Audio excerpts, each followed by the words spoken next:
I am a GIST patient, but I was a dietitian long before I was a GIST patient. So potentially I'm a better dietitian than I am a GIST patient, because I've just had more years of talking about food nutrition. And I have a fairly unusual story. I had a gastric surgery in 1983. Went on a vacation, bled out, kind of got better, had a surgical resection, which they couldn't really figure out what was wrong with me. They sent the pathology to the Armed Forces Institute of Pathology, the AFIP. They agreed with the pathologist that, well, they weren't really sure. Maybe it was a leiomyosarcoma, could have been a leiomyoblastoma. But my surgeon assured me that he had taken a very wide margin, all of which was negative, and then some extra pieces and parts, and go forth, you're fine, don't think about it. It did take me about a year to recover from that surgical procedure, which still shocks me when I think about that. So when I found out in 2002 that I had a liver about the size of a well-fed lake carp, I was like, whoa, that's probably not good. And when the radiologist was standing in the CT scanner when the little machine comes back out through the donut hole, I thought, that's a totally bad sign too. Because otherwise, there's not a doctor near you. Anyway, so all the years I talked about nutrition and oncology, prior to that, I thought, oh, I might have been lying because I didn't have accurate empathy. So now this is my opportunity to make good on all those years I talked about food, nutrition, and live it now and eat it and breathe it. And like our previous speaker in this room, my work is a way of coping. So we're going to get started. Why good nutrition? I do a little kids group at work once a week, and I ask them, why would the dietitian come and talk to you once a week? Why is nutrition important? So one of the reasons you want to have maybe better nutrition, cope with aggressive treatment and its side effects. I did not know when I was diagnosed that I was sick. I didn't feel sick. I didn't think I looked sick. I didn't act sick. Evidently, I was sick. Since that time, the treatment consequences and side effects are the things that I find very challenging. So the reason, stay above that. Tolerate higher doses of chemotherapy and Gleevec. Build a stronger immune system. Prevent, any of your tissues from breaking down and makes it much harder. Maintain strength. And certainly, if you feel puny, your mind can go to places like I am puny. So if you can keep your strength up, your nutrition up, quality of life, sense of well-being, it makes a big, big difference. We notice it with our pets. A lot of people have animals, kids, spouses. When they don't eat well, all of a sudden, why aren't you eating? Aren't you hungry? What's wrong with you? You have a dog or a cat that suddenly turns its nose up at its food. You instantly go to, oh my God, what's wrong? Do anything. Just eat. So it's a little bit the same way with people. So everybody, we need good nutrition. All right, I have this nifty thing here. Side effects from GIST treatment. This is not an all-inclusive list. As we get more therapies like regorafenib, Stravarga, there are side effects with that also. But these are some things that people experience with treatment. I'm sure if I were to poll the audience, has anyone in this group not had any of those? Okay. Well, I thought maybe so. I have had all of them. So that does not make me an expert. But when I look at the package insert for Gleevec and Sutin, I think, and it tells you what percentage, I thought, what? Am I just like lucky? Like 3.2% of the people experience that. I thought, where are the other 97%? Because crazy. All right, poor appetite. I think some of us have experienced that, maybe post-surgically poor appetite, after you take your medication. Eat small meals and frequent snacks. Anyone that knows me knows that I'm a firm believer in this. If you do not eat for a period of 48 to 72 hours, you will not have an appetite. So sometimes in your mind you think, oh God, I just really don't want to eat. But I know eventually I'll have an appetite. The longer you go and you don't eat, the less of an appetite you're going to have. So you gotta kind of a little bit make yourself. Take advantage of good days and up times. There are times, as a nutritionist, dietitian, where I am offered food that I know is not particularly healthy, because that other half of me is still a dietitian. There's the cancer side, and then there's the dietitian side. And I think, oh man, that's really not good for me. But I'm having a good day. I'm feeling pretty good. And all I have to do is close my eyes and remember 2 weeks ago or a month ago when I couldn't even look at any food, couldn't get it past my lips for, a day and a half. So I think, well, now, today, you're going to take advantage of this because you don't know when you might have a down day, and even something like this won't be good. So you want to take advantage of when you feel pretty good. Choose foods and beverages high in calories and protein. Of course, probably all of us, if we have a little bit of literacy, read every day in the paper where you should choose beverages and foods low in calories, et cetera, et cetera. So this is somewhat contradictory. But if you're having some issues with appetite, I can only eat 2-3 things. You got to get out of 2-3 bites what you would get out of a meal. So even though your cardiologist might have said, I don't want you to have any of that cheese, you could get out of a few bites of cheese more than you could ever get out of, a bucket full of something else. So you want to maybe make sure in your arsenal, in your kitchen, you have some things that are high in calories and protein. I have a little list of those things. Avoid calorie-free foods and drinks. There's a lot of clients that I see, oncology clients still, they've been drinking Diet Coke forever, and they suddenly have cancer. They've lost 80 pounds. They don't really have they don't know why, but they're still drinking Diet Coke. Like, maybe you should consider real Coke, because at least you'll have some calories from that. Stock up on convenience and easy to prepare foods. Of course, we know those as sometimes being overly processed, and everybody has their own line in the sand as far as where you want to go on that. But there are truly times when a package of crackers with peanut butter in between them is better than nothing at all, and when you don't feel like making anything. Right. Be flexible, creative in your meal times. Pizza for breakfast. I made a comment somewhere at some point in time. In East Tennessee, I was at a school system. We were doing a little nutrition thing for the school system. And we walk in early in the morning, and there are sausage pizzas all over the cafeteria. And I was like, what? And I said to the cafeteria manager, I said, what's up with the pizzas? Oh, they're sausage pizza. So, they make, that's okay, because it's breakfast time.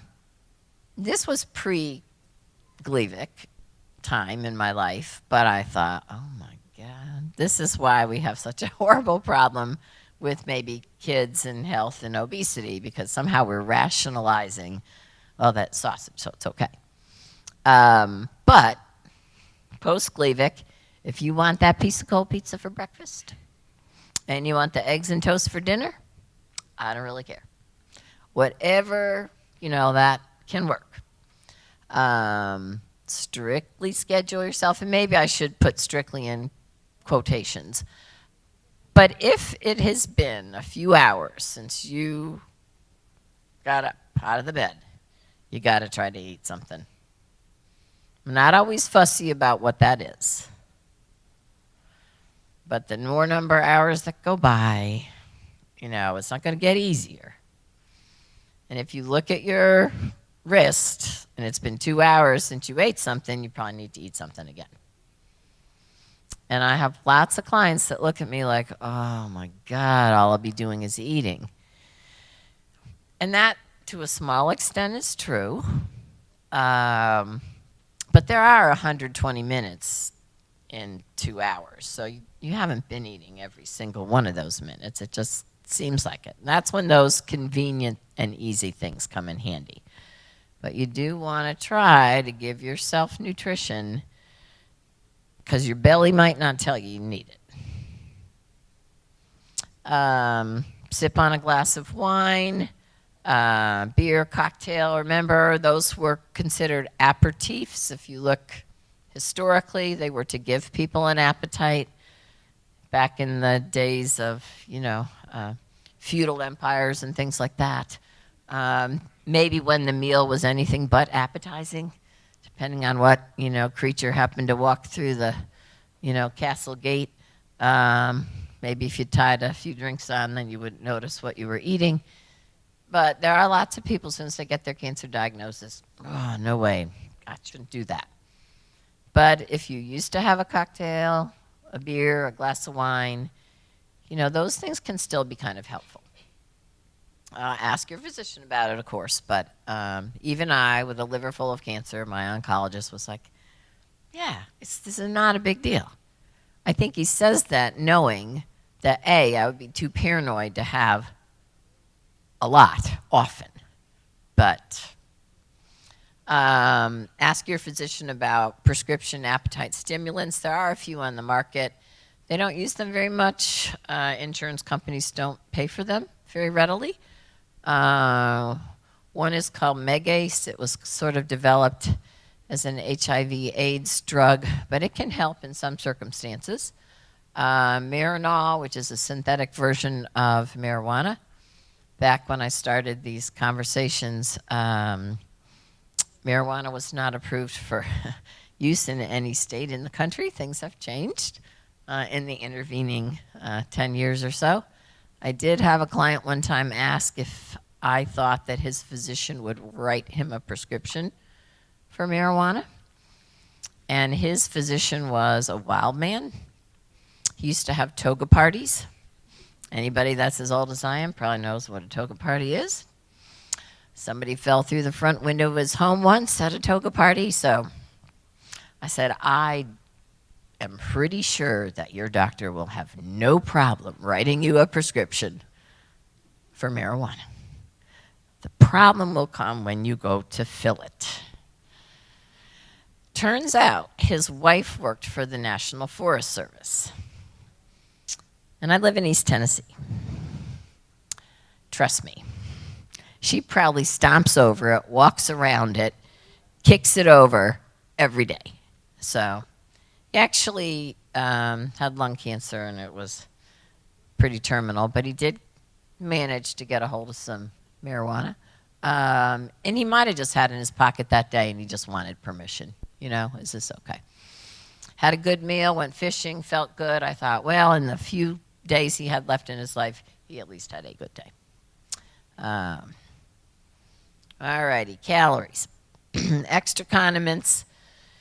Because lots of times if you can't eat more food, a lot of people, my family included, will say, well, just have another one. Well, if you can't eat half of one, there's no such thing as eating yet another 1.5. So you have to get more out of your mouthful. So sometimes things like butter and mayonnaise and things like that, can add those calories because your body's obligatory need is enough energy to get you till tomorrow. We hear a lot of talk about protein. Protein is important, but the primary obligatory need is energy. You got to have the calories. Include more protein to add calories. Protein foods tend to have more calories, but beyond that, if it's syrup, if it's mayonnaise, those are just ways to add more energy, more calories into your diet. Substitute things that call for water, like instant oatmeal, instant potatoes, condensed soups that say, add a can of water. You could use milk. You could make it with milk. If you like soy milk, almond milk, doesn't really matter. You could make sort of a fortified cereal or mashed potato or something by reconstituting with, a liquid that has more to it than just water. Serve bread at meals. Most people are like, oh my God, not the bread. Gotta not have the bread. Bread's not good for me. But it's another way to have a few little extra calories, energy, whole grains. Avoid eating a large green salad. Of course, most of us that are trying to maintain a healthy weight, gotta have a big salad. I won't want anything else to eat. But then when I see some of my other clients, they have their nice healthy salad because they know it's healthy, and then they don't want anything else to eat. So watch out for that a little bit. Eating more often, you'll have more of an appetite. It's a self-fulfilling prophecy. Non-fat dry milk powder. Everybody goes out and buys all these protein supplement things, in the nutrition stores, and they're $30, $40, $50 for a container. Well, you could go to the supermarket and get Carnation non-fat instant dry milk, the old-fashioned, old-timey milk that, maybe people would use if their families were maybe financially, challenged. That is pretty much just calcium and protein. That is what that is. You can add a spoonful of that to cold cereal, hot cereal, potatoes, your glass of milk, your coffee. You can put in anything. And if you don't keep adding more and more spoonfuls, eventually you're going to taste it. But a spoonful or two, you're never going to taste it. You're not going to know it's there. You're actually not adding a lot of calories because it's non-fat, but you are adding protein. It's really easy and it's inexpensive. Canned milk, sometimes again, canned milk is evaporated, especially evaporated whole milk. It's a way, again, to add even more calories. Pureed or chopped meats to gravies, soups, things like that, nuts. There are little tricks you can do. Add cheese, Velveeta cheese. If you have any swallowing issues and things, and that cheese, when it melts, can get a little stringy, and I'm going to choke on this. Velveeta is one of those beautiful American inventions that it doesn't get stringy. It melts really perfectly. So you can stir it into things, and it works good. Peanut butter. Now, peanut butter does not have as much protein as people like to think. But what it lacks in protein, it more than makes up for in calories. So, and it doesn't, if you were to put a cheese stick, one of those little cheese stick things in your pocket at 7 in the morning, and then at 5 o'clock in the afternoon, you're like, oh my God, I forgot to eat that. It'd be like, it says refrigerate. I don't know, this may not be such a good thing. If, on the other hand, you get those little peanut butter cup things, and you forget to eat it, it isn't bad at 5 o'clock or even the next day. So, it wasted your money. Nausea. I spent half the night last night trying to talk myself out of being sick. I don't know what I did yesterday, but it was time. The little gremlin said, you're not feeling good. So today I'm kind of working off this list here. Small quantities of food, try maybe a little bit more frequently. I brought half my breakfast in here this morning. I was really happy to see we had tables. so that I wouldn't have to balance it on my lap. 2, so I could kind of dose it. Eat slowly and chew all foods well. Of course, when you feel sick, that happens naturally. Normally, you chomp, chomp, chomp, swallow, done. When you don't feel good, it's like things get larger in your mouth. They don't get smaller. So this is one of those things where I probably don't have to tell you to do that. You just naturally do it. Bland, lower fat foods. I told people when I first started on Gleevec that I was on a white diet. Of course, they know you're a dietitian. What kind of crazy, quack. And I said, well, I was on white chicken, white bread, cottage cheese, saltine crackers, because those foods did not have strong flavors. They were not particularly high in fat. And that was all that really my body seemed to want to tolerate. So even though your mind has been polluted, if it's white, don't eat it. If you are not feeling good, you got to bring it all back to white rice, boiled potato, white toast, white crackers, because you will be able to tolerate those better. Slightly salty and sour tarts seem to do better than sweet. Why pregnant women are told to put saltines on their bedside, not chocolate chip cookies. One is going to make you sick to your stomach, and the other might settle your stomach. Sip liquids that are cooler at room temperature. And anymore, that's about the only way I drink my liquids. And people, I'll have the Coke out at home maybe sometimes if I haven't been feeling well. It's been sitting on the counter for about 6 hours. And my significant other who's in the room is like, want me to put that in the refrigerator? I'd be like, no, I don't. It's perfectly okay. I tolerate it better. And this afternoon I had got a Pepsi and I sit there swirling it like it was a nice fine wine, only what I was doing is trying to get some of the carbonation out of it. But you don't want to drink too much during your meals because that's just going to make it a little bit easier for your stomach to say, no, we're not staying where you put us. Defizz, room temperature, cooler, strong aromas. If you're especially afflicted with this, you do want to find a caregiver or find foods where you don't have to be the one that has to do the cooking, because sometimes just those odors alone. I had a friend a colleague who was treated for breast cancer. And when she came for her treatment, one of the chemo nurses or staff had vegetable soup, and they were heating it up in the staff lounge. 20 years later, she cannot smell vegetable soup and not be sick. So don't try to outsmart yourself. Be thinking, this is not the time to make sauerkraut and, Polish sausage. You might regret that. Don't worry about getting a completely balanced diet when you're feeling sick to your stomach. Again, you're going to have opportunities. Some food is truly, truly, truly better than no food. When no food is, more the rule than the exception. So, saltine crackers, that's not a bad plan. I lay there this morning thinking, I don't have any saltines. All I got is a bag of Skittles. This was poor planning on my part.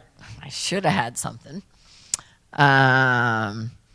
Sit upright for at least 2 hours after a meal. So some of this, loosen any tight-fitting clothing. Open a window. Of course, if you're always cold, this is like, oh my God, that might make me feel better, but then I'll be cold. But occasionally that fresh air can make a big difference.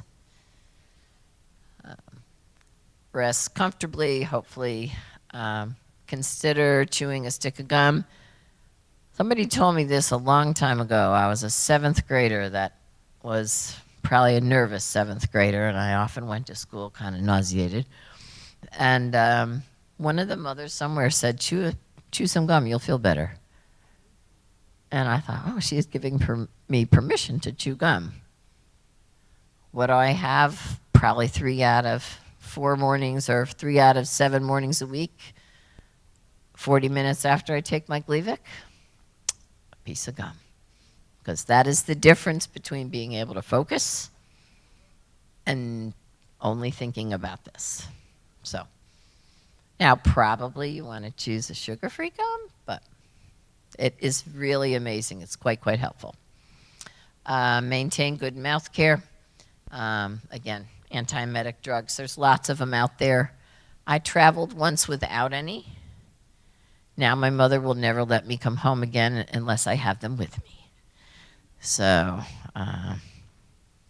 get that. And most oncologists, if you are on Gleevec and you ask for Phenergan gel or Zofran, or the generic is ondansetron or Compazine or whatever, are not going to want you to demonstrate that this is absolutely it's not a narcotic.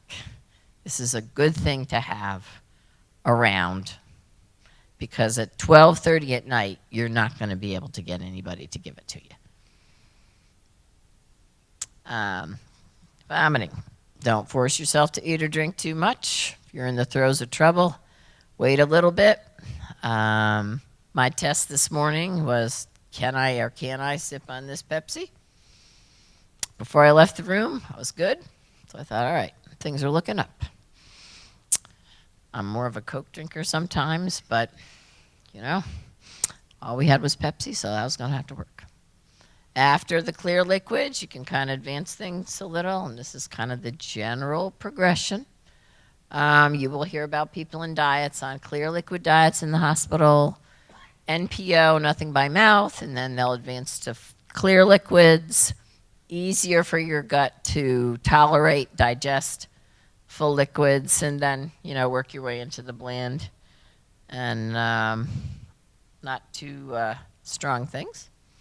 Avoid foods that are excessively sweet, spicy, greasy, fatty, rich.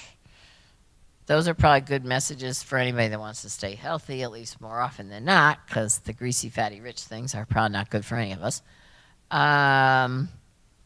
Avoid favorite foods during a time when you're sick, because your mind will then, you are going to have a really hard time with that. Oh my God, I love macaroni and cheese. The other half of your brain is going to say, do you remember what happened the last time you had macaroni and cheese? It wasn't pretty. So, maybe just a piece of toast, not your absolute total favorites. Resist that urge, because then if you get sick, your brain remembers this. Avoid foods that are negatively associated with past episodes. Really, truly, that is what happens. Your body has a very long memory when it comes to, you ate this and something happened and you're not going to want to eat it very soon again. So don't make that a favorite. Okay, let's see here. Eating in a room that's not too warm or stuffy. Unnecessary stimulation or excitement. I don't have any of that especially much in my life right now. On purpose. And of course, antiemetic medications can sometimes really be lifesavers. Heartburn.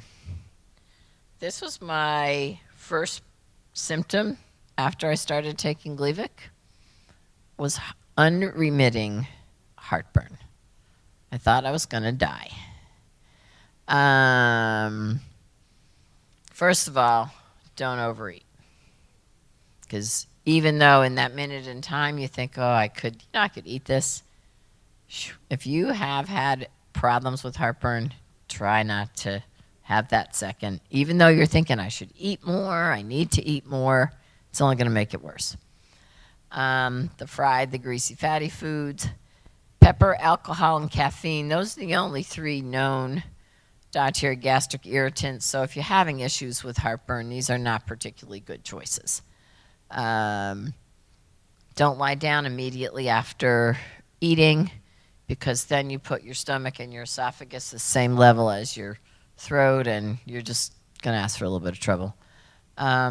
ask your doctor about antacid medication if you've been having heartburn.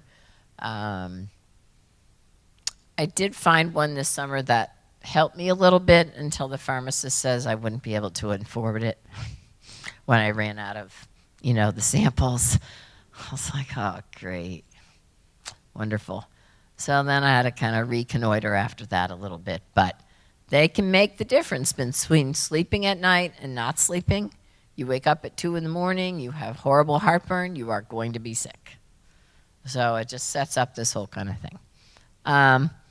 Put 4 to 6 inch blocks under your bedpost and the head of the bed. Somebody told me that. A lot of people told me get pillows. And then some smarter person said, where are you at the end of the night? Where are the pillows and where is your body? Your head is not on them anymore. So they said, put your bed up on blocks. So the first time we did this and you look at the bed and you get in the bed, you're like, something's weird about this. It's not really normal. I don't know. Now, it's very hard for me to sleep in a bed that if you were to take a level was perfectly level, because it makes a really big difference. And you don't have to worry about whether you slip down in the bed at night or where you are. Your head and neck and esophagus are higher. So it can really be helpful and not very expensive. Small meals again. We're getting a lot of small, frequent meal things here. Chew slowly and thoroughly. The greasy, they just take, fat is the thing that takes the longest to digest of carbohydrate, protein, and fat. So when you have high-fat meals, they stick around your belly longer. So depending, you don't always want a lot of those. Watch the milk and the dairy products. People that have had gastric surgeries or gastric issues, we all tend to get lactose intolerant through the lifespan anyway. Some ethnicities worse than others. Milk and I don't get along. I love cereal, but the milk on it doesn't love me. And so if you've had some issues with that, you might, a week, 2 weeks, try a diet without a lot of milk and dairy products. I know people think, oh, well, yogurt, it doesn't cause these problems. But our yogurts anymore are more, flavored puddings than they are anything else. So I don't know that I would say, except for yogurt. I would probably include yogurt in the limit. Watch the gas-producing foods, your broccoli, onions, cabbage, coleslaw, things like that. Watch the fluid at a meal. Chew your food slowly. Avoid the carbonated drinks because that is just going to add more gas and make you more uncomfortable. Try not to skip meals, though. I get into trouble when I go too long without eating because then your stomach's going to do it for you. It's going to start digesting some things that are still kind of lurking about, and suddenly you're going to have bloating and gas and discomfort, but it's been 6 hours since you've eaten. You can intercept that and prevent it by, trying to the best of your ability not to go too long without eating. Here's an avoid chewing gum thing. You kind of have to ask yourself, today what's more important? Is the bloating and gas killing me or is the nausea killing me? So you want to weigh the one against the other. Mostly for me, the gum almost always wins out and I will chew that. Now, I'm not going to recommend chewing tobacco at any time for any reason. Although I know there probably are some tobacco chewers. And this is just a little fun fact. I teach a cardiac rehab nutrition class. About how many cigarettes, what is the equivalent in cigarettes of nicotine in a can of Skoal? Anybody know? Any guesses?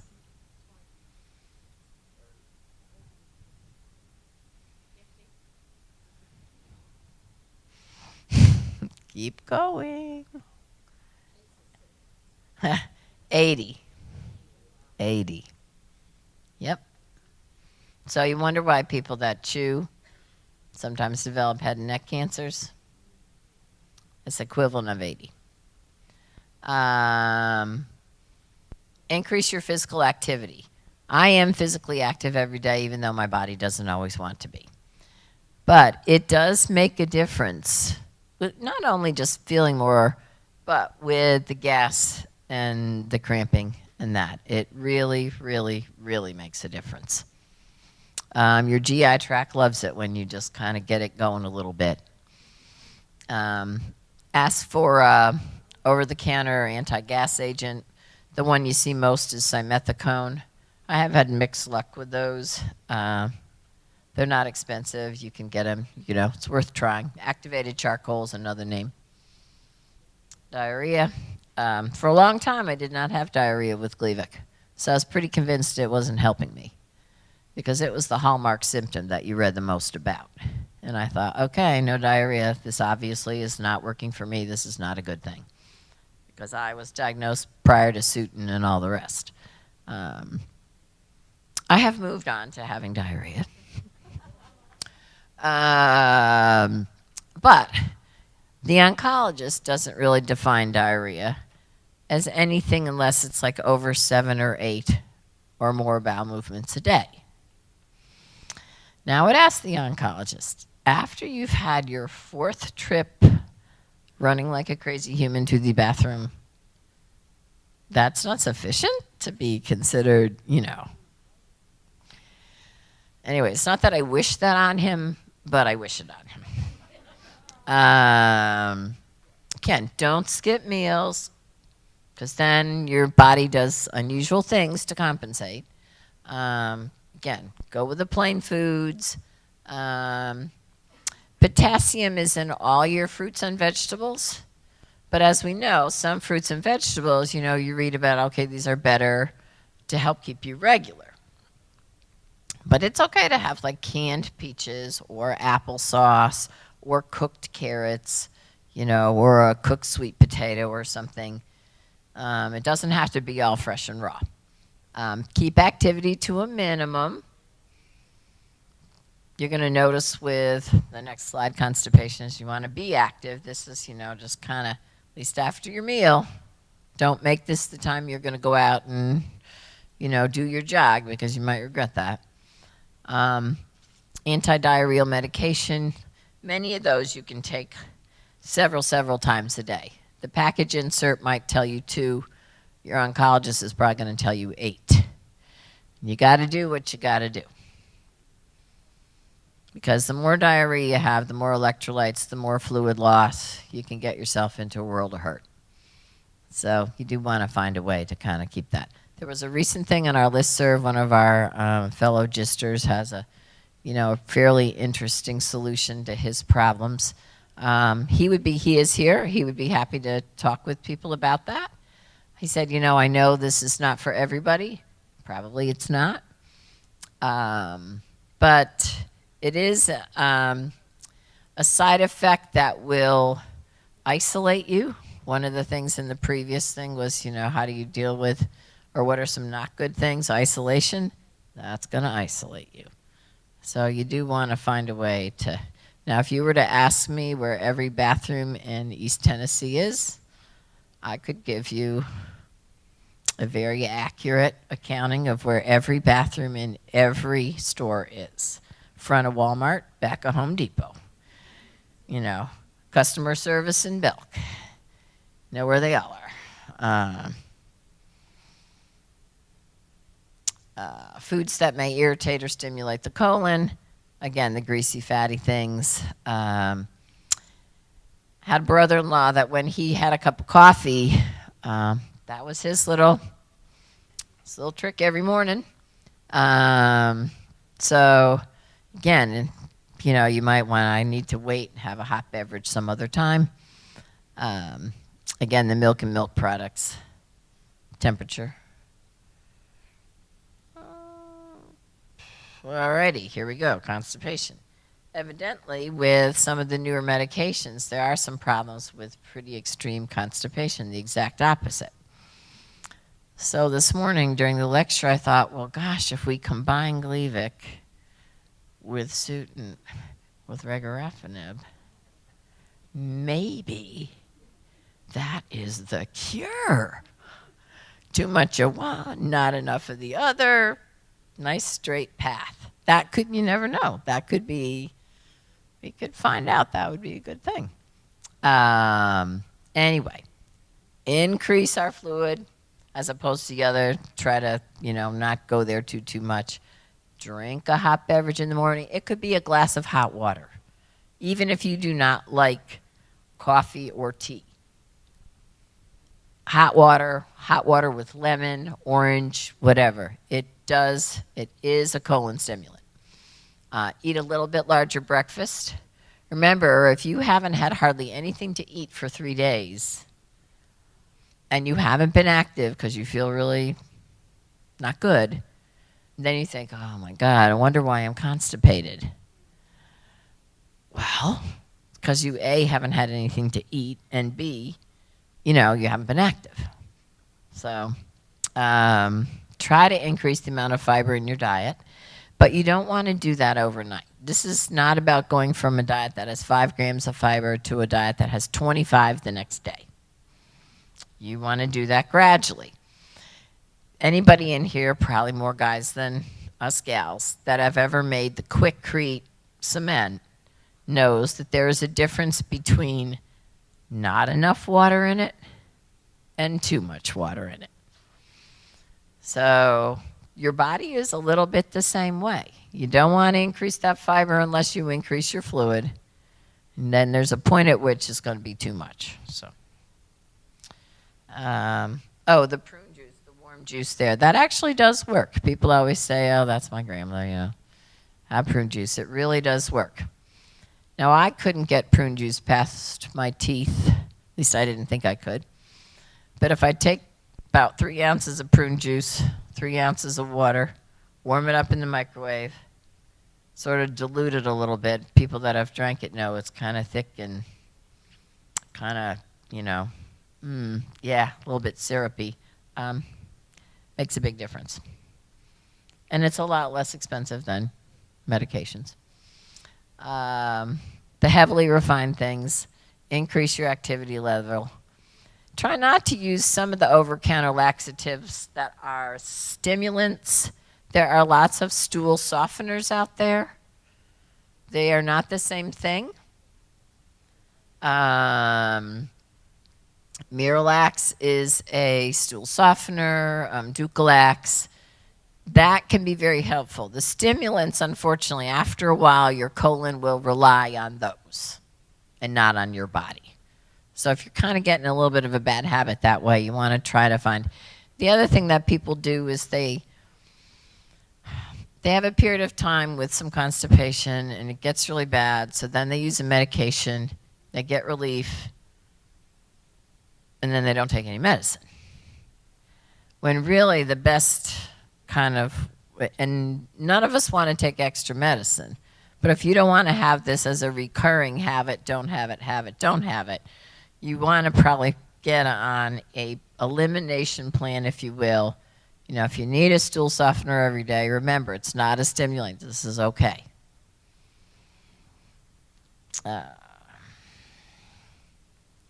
Fluid retention. I gained 10 pounds after I first started on Gleevec in the first month. And I thought, this isn't adding up because I'm eating about 1/10 of what I used to eat, and I've gained 10 pounds. This is a dietitian's nightmare. There's all my patients coming to me that say, I don't eat and I gain all this weight. I'm like, okay. Anyway, I had ankles that were cankles.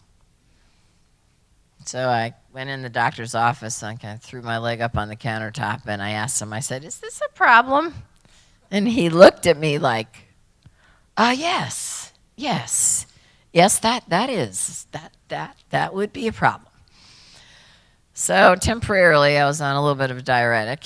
And anybody else in here take diuretics for whatever reason?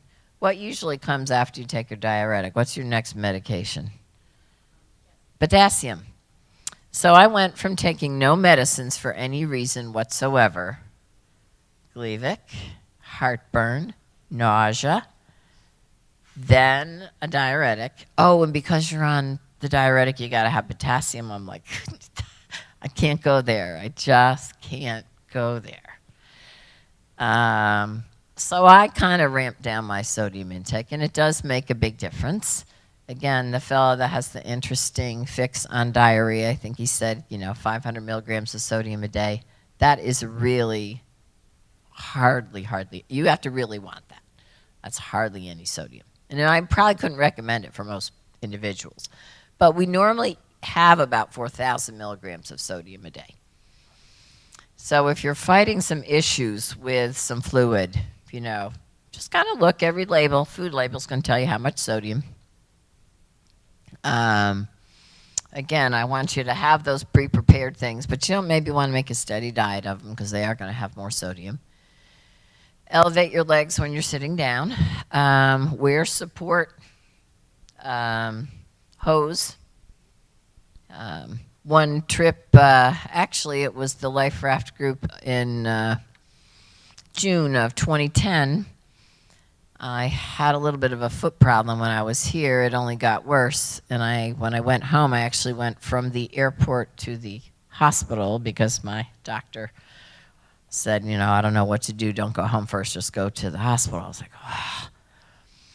They thought I potentially had a emboli, from flying.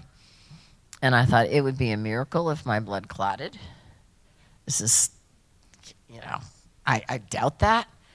The good news is that they Dopplered everything from my toe to my neck, and they couldn't find a clot. So I was right about that part. But I no longer fly or spend any length of time in a car without the somewhat unattractive leg wear that tries to keep that fluid from pooling. So there was a fella on one of the morning news programs who is the president of Birkenstocks, and he wears Birkenstocks year-round, and the newscaster said, "You wear socks with them?" And he says, "Yes, we call them socks and stocks." And she goes, "That is such a not good fashion statement." So I always feel a little embarrassed when I have my support hose on and my Birkenstocks. I'm like, this is not very attractive. But neither were the cankles. So elevate your legs. Again, unfortunately, diuretic prescriptions usually come along with potassium too. Watch the liquids a little bit. Keep it at room temperature. Oh, this is dumping. Okay, here we go. After my gastric surgery, the surgeon told me, worst meal I could eat was pancakes and syrup. Not being one to take direction always well, after I was what I consider to be certifiably better, we went to a pancake shop. And I got pancakes and syrup. 10 minutes later, never again. So dumping syndrome is not infrequent in people that have had a gastric surgery. You do have to watch out for some of these simple carbohydrates. Because you digest it, you start digesting carbohydrate in your mouth. Your saliva starts digesting carbohydrate. And it's going to hit your belly and bam, it's gone, along with everything else. So watch out for things like that, because it can really, truly aggravate that dumping syndrome. Watch the milk. Fresh fruits and vegetables, people have to kind of decide, does it help or hurt? Some people don't have any issues with these. Other people find that, it's going to aggravate it. Here we have a lie down immediately afterwards versus if you're wanting to prevent constipation, don't lie down, sit up. A lot of different things depending on what's wrong. But what you're trying to do is slow your stomach emptying down. Taste alterations. Lots of foods I don't eat anymore because they don't taste good to me anymore. I think some of you might have experienced that. It varies on the Gleevec. Some people experience it, some don't. plastic cutlery. Initially, even though we know that stainless steel does not impart a taste, in our logical mind, we know that there is no taste with stainless steel, cutlery. If you have a little sort of metallic taste in your mouth, using your normal cutlery is going to make it worse, not better. Watch the strong odors. Sugar can tone down acidic things. Salt, lots of little different ways to kind of manipulate things if you have a lot of taste alterations. Gleevec isn't known to be the worst when it comes to taste alterations. There are other chemotherapeutic agents that are. If you have an aversion to sweet things, more tart things. I used to have a pretty strong sweet tooth. Anymore, not so much. It's kind of like I lost my best friend, which is kind of too bad. But I'm trying to find things to kind of replace that with. A lot of the nutrition supplement beverages have lots of nutrients. They're really good choices, Boost, Ensure, etc. But they have a fairly strong smell. You can usually not mistake these. But you can help yourself. If you put that in a container with a lid and then poke a straw in it, you're not going to smell it. Try to put the straw a little bit back further in your mouth. You're not going to pick up that. It's a good way to get some extra nutrition if you're really struggling. And previously you were like, ooh, I don't know if I can get that to my lips, because your nose is going to notice it before your mouth does. I still do not use a mint toothpaste because it really, then that's all I taste for hours. I did use the baking soda toothpaste. Now I use a cinnamon flavored toothpaste because it, for some reason, doesn't, cloud up my taste buds like the mint does. But you do want to think about that. Mouth sores, open sores. Anytime you have an open sore, you might need a little more protein in your diet. We don't have as much of this as some of the other things, but soft foods, things like that. Keep your lips moistened with lip balm. And again, watch the acid and the peppery things. Alrighty, so why? Control symptoms, poor appetite, anorexia, preserve physical function, preserve psychological and emotional status. Maybe that's even more important. Because if you don't feel, if your brain isn't feeling good, trust me, the rest of you might not either. Social function, that's really important. When you look at longevity, one of the most important predictors of longevity is social interaction.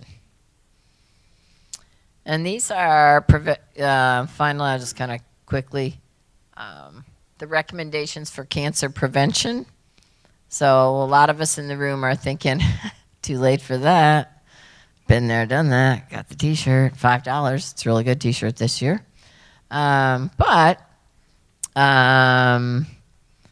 If you are stable on your treatment, or you're lucky enough to have had your GIST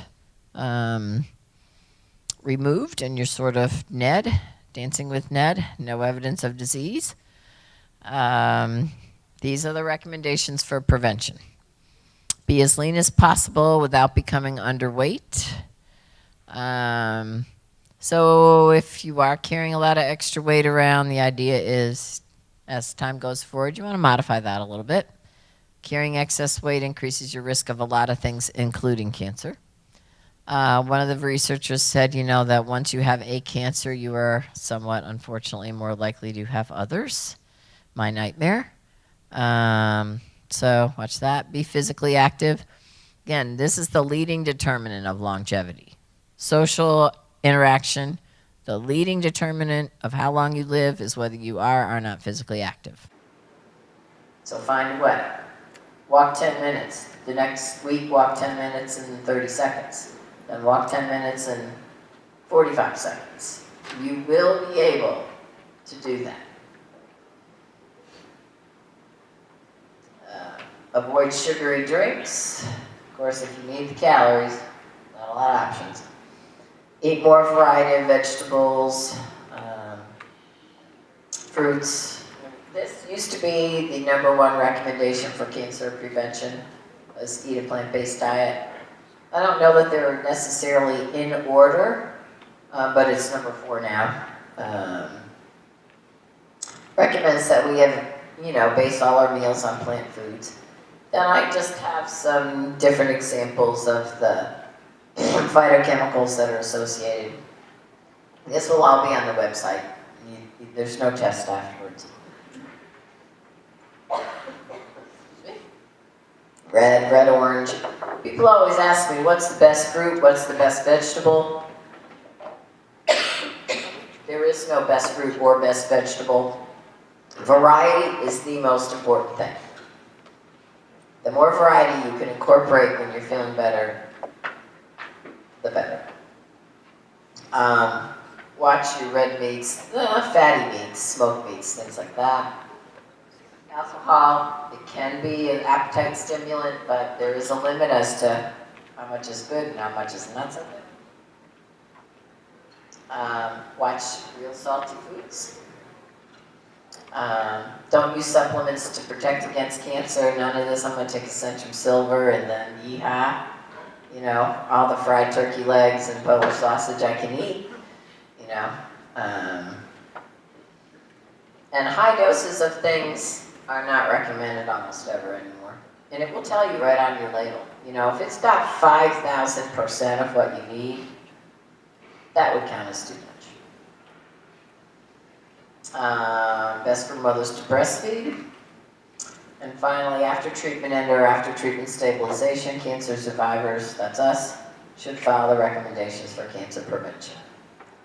And the other good thing about it is a heart healthy diet and a diabetes preventive diet in addition. So they always tell you, some of us in this room think we know what's going to get us, but other people tell you you don't ever know what's going to get you. So don't be blindsided by the heart disease. It's still the #1 killer, so you still want to be a little careful that way. Do not smoke or chew tobacco.